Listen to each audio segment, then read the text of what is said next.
আজকে তোমাদেরকে দেখাবো কাঁচকলার কোফতা কিভাবে রান্না করতে হয়। হ্যাঁ, ইউটিউবে প্রচুর ভিডিও এরকম পেয়ে যাবে, কিন্তু আমার দিদিভাই এই রান্নাটা খুব ভালো করে। এটা ওর স্পেশাল একটা রান্নার মধ্যে বলতে পারো। তো তাই জন্য ভাবলাম তোমাদের সাথে শেয়ার করি। এটা কিন্তু 2023-এর ভিডিও, তাই আর অপেক্ষা না করে ভাবলাম আপলোড করেই দিই। তো এখানে দেখতেই পাচ্ছ আমার দিদিভাই প্রথমে কাঁচকলাগুলোকে কেটে নিচ্ছে খোসা ছাড়িয়ে, আর তারপরে এখানে একটা পেঁয়াজের পেস্ট বানানো হয়েছে। শুধু পেঁয়াজ না, এর মধ্যে আদা রয়েছে, পেঁয়াজ রয়েছে, লঙ্কা রয়েছে, কাঁচা লঙ্কা। এবার চাল মগজ, কাজু বাদাম আর পোস্ত একসাথে তিনটে মিলিয়ে বেটে নিতে হবে।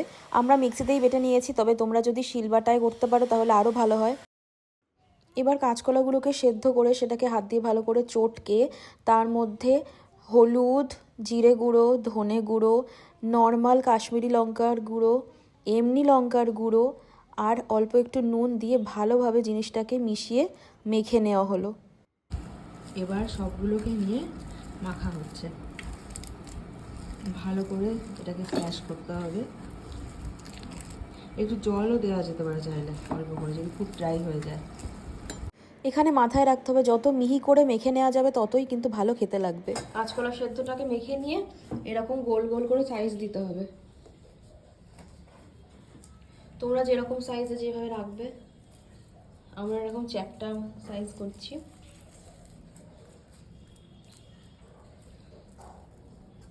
লঙ্কার গুঁড়ো সব দেওয়া আছে তো। এই দেখো, এগুলো শেপ দেওয়া হয়ে গেছে, কত সুন্দর লাগছে দেখতে, থালায় সাজানো হয়েছে। এবার এগুলো আমরা তেলে ভেজে নেব।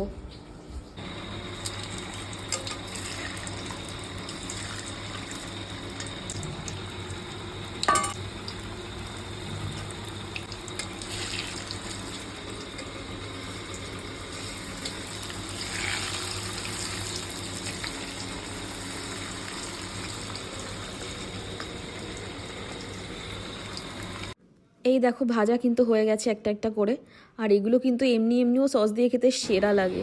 এই যে কোফতাগুলো ভাজা কমপ্লিট, এবার এগুলো ঝোলে পড়বে। নিরামিষ রান্নায় আলু না হলে বাঙালিদের ভালো লাগে না, তাই একটু আলু ভেজে নেওয়া হচ্ছে, ডুমো ডুমো করে কেটে নেওয়া হয়েছে। এতে দিয়েছি হলুদ গুঁড়ো, জিরে গুঁড়ো, ধনে গুঁড়ো, কাশ্মীরি লঙ্কার গুঁড়ো, এমনি লাল লঙ্কার গুঁড়ো দিয়ে এবার এটাকে মিক্স করে নেবো। এই একটা পেস্ট তৈরি করা হচ্ছে, যেটা এই খাবারটার জন্য ভীষণ ভীষণ ইম্পর্ট্যান্ট। মেন মশলাই কিন্তু এইটা, তো এটা কিন্তু ভালো করে মিক্স করতে হবে। জিরে দেবো, জিরেটাকে একটু করে দেবো, দিয়ে জিরে, তেজপাতা। আমি শুকনো লঙ্কা দিলাম না, শুকনো লঙ্কা দিতে পারো, আমি কাঁচা লঙ্কা দিচ্ছি।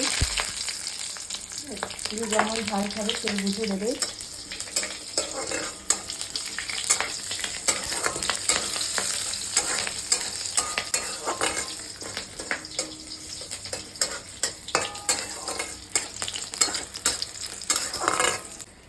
এবার একটু দিয়ে দিচ্ছি পেঁয়াজ কুচি।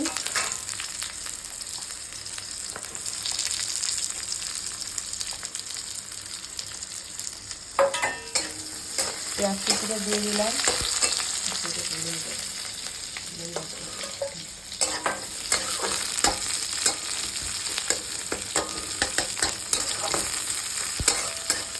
দিচ্ছি পেঁয়াজ বাটা, পুরোটাই লাগবে, পুরোটাই দেবো।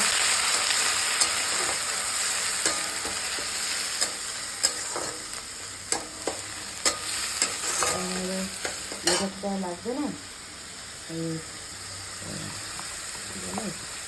ঢোকা ডালনাটা দেবো না, দিয়ে দিলাম পুরোটা, রেখে দেবো, লাগবে না, ওইটুকু থাকতে। দিয়ে দিচ্ছি আদা রসুন পেস্ট।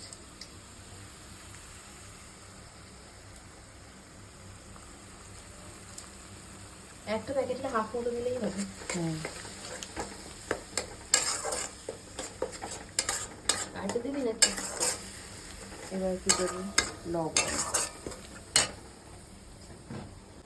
দিয়ে দিচ্ছি, লবণ আবার পরে প্রয়োজন হলে পরিমাণ মতো আবার লবণ দেবো, অ্যাড করবো। এখন আপাতত যেটুকু দরকার সেটুকু লবণ দিলাম।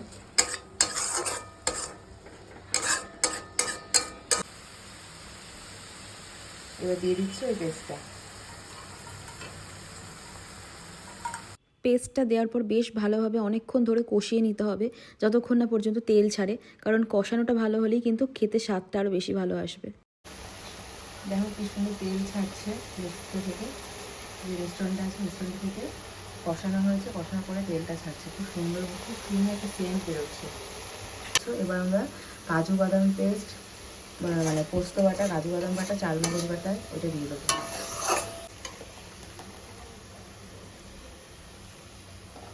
একটু জল দিয়ে ধুয়ে নেবো মিক্সটা।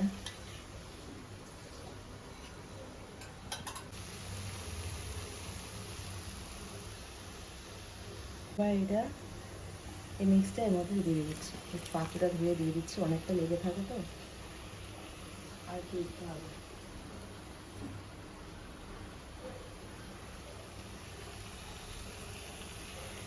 আবার একটু পাখিটা ধুয়ে জল দিয়ে দিলাম, ব্যাস। এবার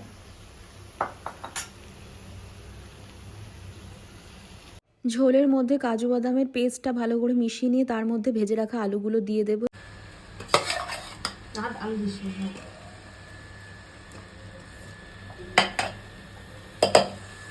এবার ওই মিশ্রণটার মধ্যে গরম ফুটন্ত জল দেওয়া হলো, কারণ অনেকটাই মাখো মাখো হয়ে গেছিলো জিনিসটা, কিন্তু আমরা একটু ঝোলা রাখতেই পছন্দ করছিলাম, তাই ঝোলের জন্য অনেকটা জল দেওয়া হলো তার মধ্যে।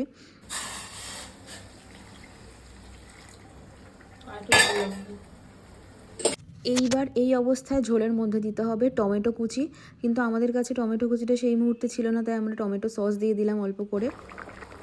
অল্প কিছু চিনি দিয়ে দিচ্ছি।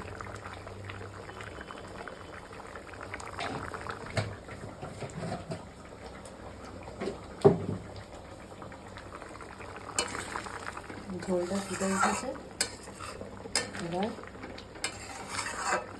কোফতাটা দিয়ে দেবো।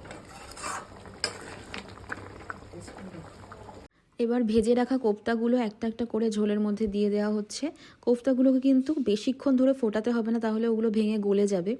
ওগুলোকে জাস্ট উপরে ছড়িয়ে দিতে হবে ঝোলের মধ্যে, আর ভেতরে যে ঝোলটা রয়েছে সেটা কোফতাগুলোর মধ্যে পৌঁছতে দিতে হবে, ব্যাস। তাহলেই কিন্তু রেডি হয়ে যাবে আমাদের কাঁচকলার কোফতা।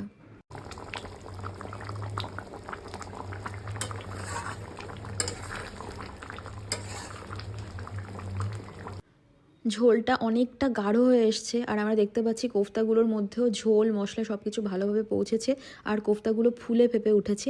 এইবার সময় নামিয়ে নেওয়ার। এই যে কোফতা নামানো হয়ে গেছে, তো এর উপরে খানিকটা ঘি আর অল্প একটু গরম মশলা গুঁড়ো ছড়িয়ে দিতে হবে, ব্যাস। তাহলেই রেডি কাঁচকলার কোফতা। এবার গরম ভাতের সাথে সার্ভ করলেই ব্যাস, আলাদাই মজা, এই স্বাদের কিন্তু ভাগ হবে না।